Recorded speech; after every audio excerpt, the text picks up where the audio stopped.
Explaining to my counselor how it works when God makes me do things, or whatever, because it is hard to talk about. It's hard to find the right words for what goes on, because it feels like it's just something I want to do. It's just something that it comes into my head. Oh, I want to go down by the river. I'm going to talk to my sister and see where I can get down on the Greenbelt today, since I don't want to drive too far because I've got my counseling appointment, And then she tells me that, and then I go to my counseling appointment, and then I realize the river's right here, and it's absolutely gorgeous. But it just seemed like an idea that came into my head. But that's God. God is being through me. So when I'm doing something, anything, God is doing that thing. God goes to the bargain movies. God walked the Greenbelt today and had his counseling session, and or her counseling session. I mean, God is he, and I'm she, and whatever. But yeah, I was explaining, how that works, and I was also saying that in that video with the movie reviews, no, it wasn't that one. It's the Overwhelm video. At the beginning of it, when I'm talking about the fact that there is a Jesus, there is the one, I am showing you what it's like for me when God wants me to say something that I don't really want to say. Because as you can see, I delay, I hesitate, and then I say part of it, and then I try to not have to say the rest, but then I have to say the rest.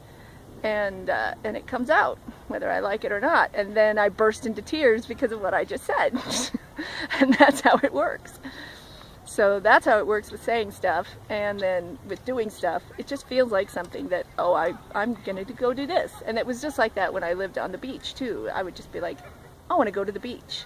And there were times when I didn't think I wanted to go to the beach, and all of a sudden I would stand up and start putting on my beach wear. Finding my sunglasses, and I'm like, I guess I'm gonna go to the beach now, and then I would go to the beach and something profound would happen.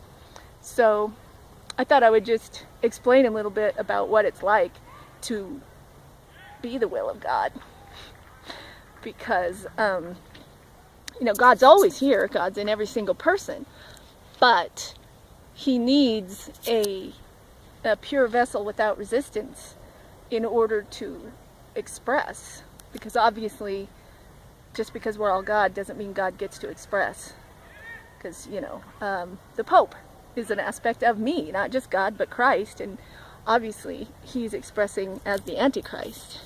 Getting this shadow across my face. Oh, it's my own phone. Okay, let's see, there we go, that's better. So our free will can very quickly turn the Christ into the Antichrist. So, in order for God to have a pure expression, he requires someone with no free will to get in the way. And then he can have the entire body, mind, and, well, of course he has the soul, but he can have the body and mind. And he can have my hands, and he can have my feet, and he can have my mouth, and he can have my eyes, and he can make me look at exactly what I need to look at any given time, because I will also find my eyes going to certain things and looking at certain things, and I know that's God, directing my gaze, making sure that I see something, making sure that I notice something, and then giving me the total understanding of what I'm seeing, the message that he had for me in seeing that thing. Sorry, there's tilting going on. I didn't mean to do that, but my arm gets tired out here, and I'm trying to get an angle where the light's not weird. And the light's kind of moving because it's late and the sun's kind of getting ready to go down. Anyway, that's what it's like to live in my body and mind with no free will, and to just be completely moved by the will of God alone. It doesn't feel quite as weird as it sounds, but it is different than the way that I used to live before this became a really conscious journey. I never had the free will to operate against God's will, but God's will was that I act as a human, and so I certainly felt like I had, well, I haven't felt like I had free will for years. That was one of the things that scared Shannon away. That's one of the things that made her hate God, because she's like, so God took away your free will and put you in hell, and now you can't dig your way out. And it's like, yeah, that's what it looks like, huh? But obviously, that was what happened, but I did dig my way out. But now that it's a conscious journey, there's no more acting human. I am the hands, feet, the body, the mouth of Christ, of God. And that was another thing we talked about was, well, what do you mean when you say you're the avatar of God? And I explained, well, oh, my arms get tired. I explained, well, you know, if you create like a Twitter account, you choose an avatar, a little graphic that represents you. And that's your avatar while you are in Twitterland. Well, I am God's avatar while he's on earth. That's what I mean when I say I'm the avatar. And, you know, it's not easy for me to just come out and say that, but that's the truth. So that's what I have to say. So that's what it means when I say I'm the avatar. When God wants to hang out in Earthland, I'm his representation. I'm the logo for him. I'm the representation. I'm the little body that he goes around in.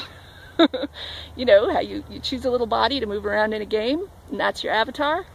I'm God's. I'm the little body that he moves around in. Yes, hard to believe. It's you know, I can't say it's hard to believe for me. It's not hard to believe. It's just fucking overwhelming to believe. It's just fucking one piece at a time, trying to get my head around it. So, yeah.